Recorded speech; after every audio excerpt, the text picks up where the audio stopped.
Donald Trump's vision for his second-term cabinet, we now understand it in full. The once and future president's personnel choices revealing a stark contrast with his first administration.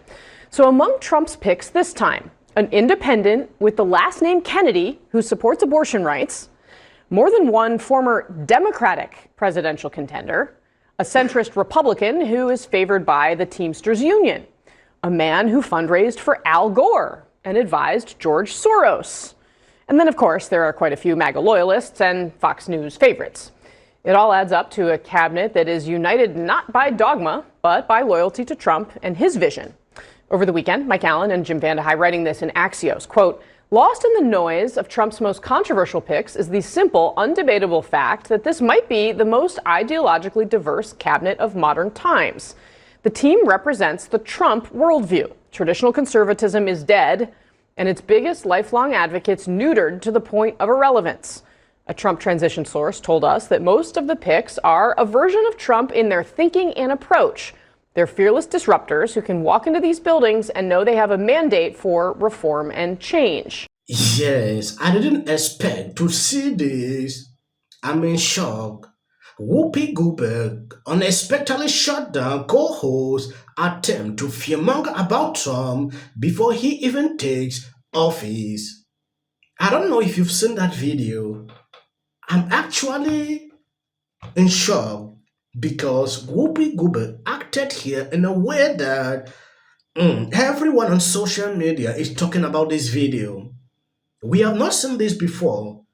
Throughout here, we have seen how they just agree on the same thing, spewing hate against Trump. Now they wanted to continue to spew this. Oh, Trump will do this. I don't know what will happen. I don't know the outcome. Whoopi Goldberg erupted and shut everything down. It was amazing to see.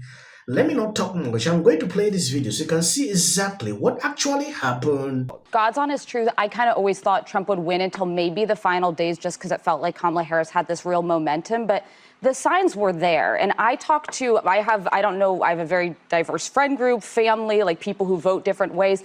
And I have felt like there was a yearning in this country that people wanted Donald Trump back. And the most common thing I heard this entire election cycle was, I don't like his personality. I don't like the way he talks, but my life was better when he was in office.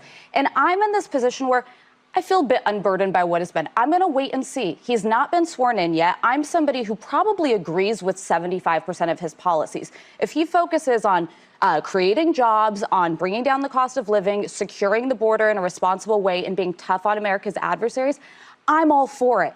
What doesn't mean we're not going to call balls and strikes when he does things that are beyond the pale or he uses words that are offensive to people, then be ready to call that out. But I just think I'm kind of shying away from this sort of apocalyptic, it's all, we need to be like losing sleep over it. The American system of government is strong. It's held. There are checks and balances, even if my party's in control of the House, the Senate, and the presidency.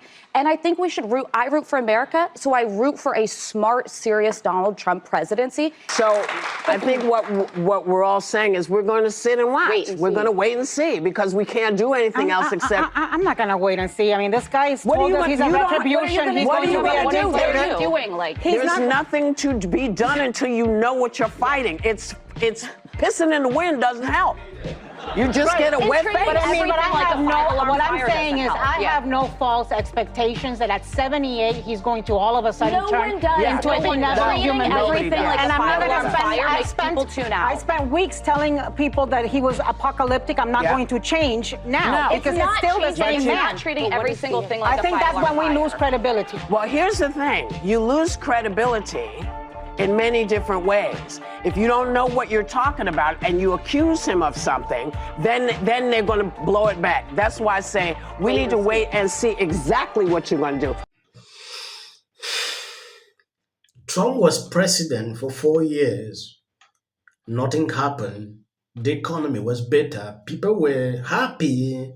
And these same people took a decision to vote for him because under him they were living happy. Under Biden, everything was worse, or everything is worse. When you look at the view, struggling to look at the future differently, How can you say somebody is bad when you have not seen what he has in package for you? Be patient enough to observe before you start making comment. This is the same strategy they use, and Kamala didn't even she didn't win the election because of this. They started creating this, putting panic in people's mind, fear mongering. Oh, Trump Project 2020. Oh, this one. From one after another, it didn't work because people are wise. Now, Whoopi Goldberg struggling to educate this lady Anna. Like, she has been spreading a lot of this. Throughout during that campaign, it is time to move on. Do other things. I, too, was quite liberal during my college years, as we all are. I mean, American institutions are essentially left-wing indoctrination camps, and we know this to be true. You go in, you are inundated with left-wing orthodoxy, and you exit much more liberal than before. We all know this to be true. But then I started thinking, I started noticing many inconsistencies. Why does the media say that he hates the middle class when he established the largest middle class tax cuts in history, when the median middle class income was up $5,000? Trump. Why do they claim he's some kind of racist when those claims had never been made before he ran for president? And then he's only ever accomplished wonderful things for minorities. Lowest ever poverty rates for Asian Americans, Black Americans, Latino Americans, and women. Highest ever employment rates for women, Latino Americans, Black Americans, Asian Americans. Why do the same celebrities who used to fawn over him, love him, adore him, suddenly think that he's the Antichrist? I'm talking Oprah, Ellen, Joy Behar, Whoopi Goldberg, Mika from MSNBC. They all loved him, and then suddenly they're instructed that he's literally Satan. Be clear here. You have Project 2025, which is a piece of paper. No.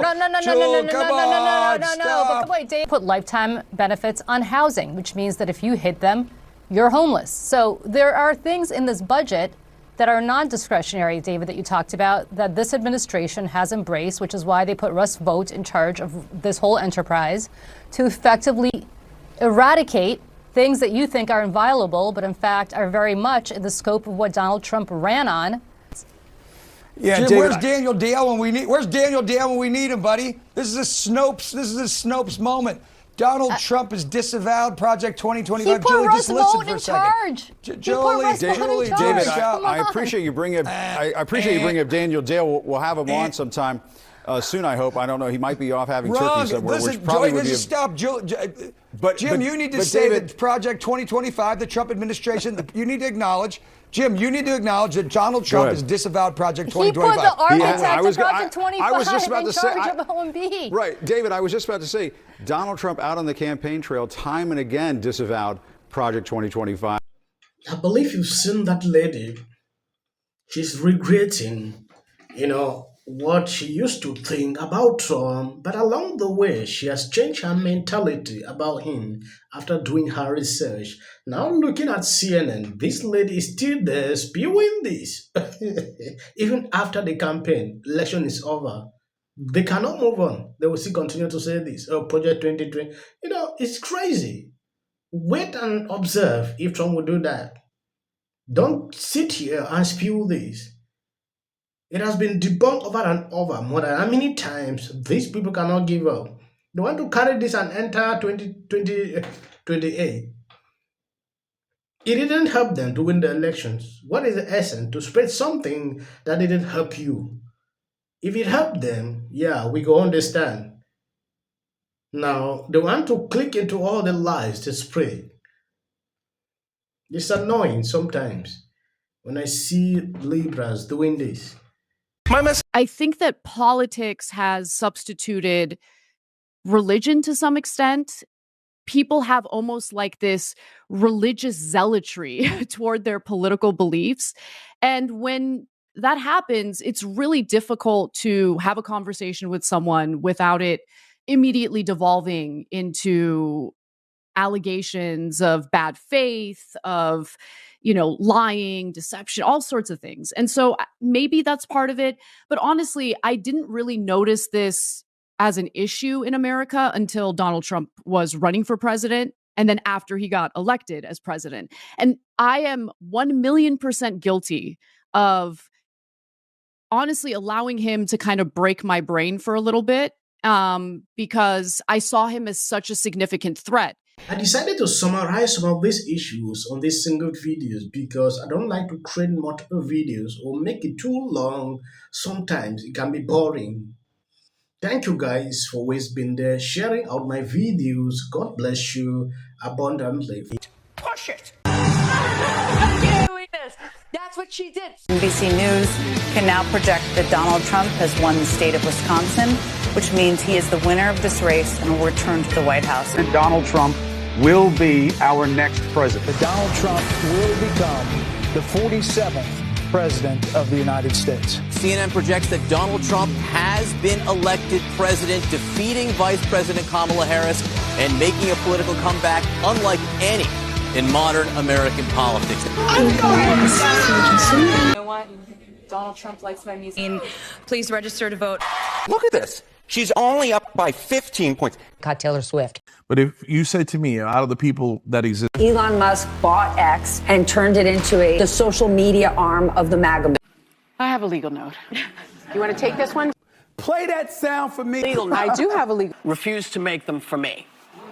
Listen, we saw what was going to happen, and now it is happening. Look, even if Americanness. voting were close of the campaign. Beginning of the night, no one knew what was going to happen.